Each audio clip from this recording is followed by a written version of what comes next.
بسم الله الرحمن الرحيم. السلام عليكم ورحمة الله وبركاته. قبل ما نبدأ في الفيديو اعمل لايك للفيديو واعمل متابعة للصفحة لو انت أول مرة تشوفنا عشان تعرف معانا أسعار العملات القديمة وأماكن بيعها ومعلومات أكتر عن العملات القديمة. معانا النهاردة 5 ابن طولون، 5 الشهيرة ب5 ابن طولون اهي. شوف شكلها اهي قدامك اهي.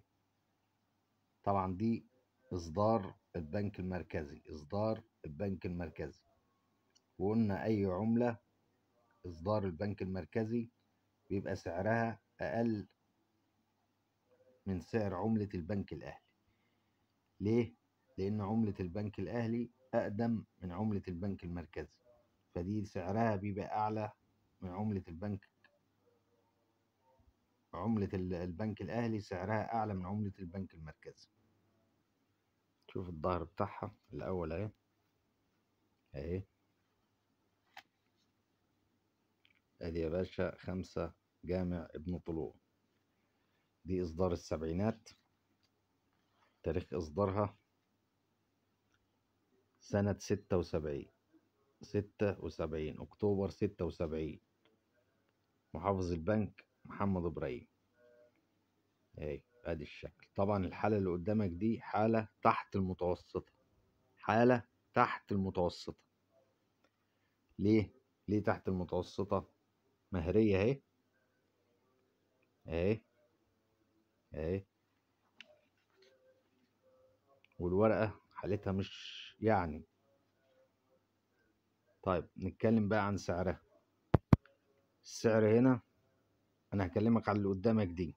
اللي قدامك دي هتعمل بالشكل ده والمنظر ده هتعمل 70 جنيه.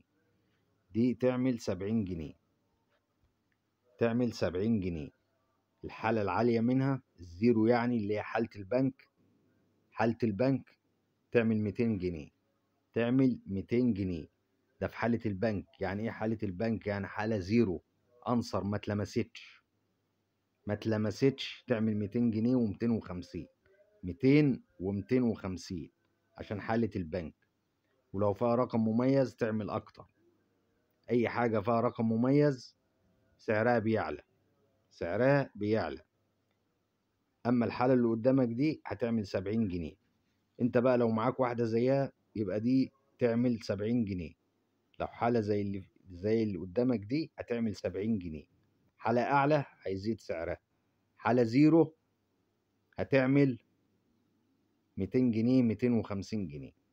لو رقم مميز هتعمل سعر اكتر.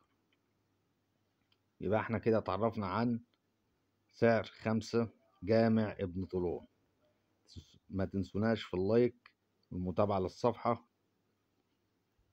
ولو اي حد عنده عملة وعاوز اقيمها له واقول له على سعرها كام يبعت الصور في التعليقات وانا اقول لك العملة دي تعمل كام وتساوي كام.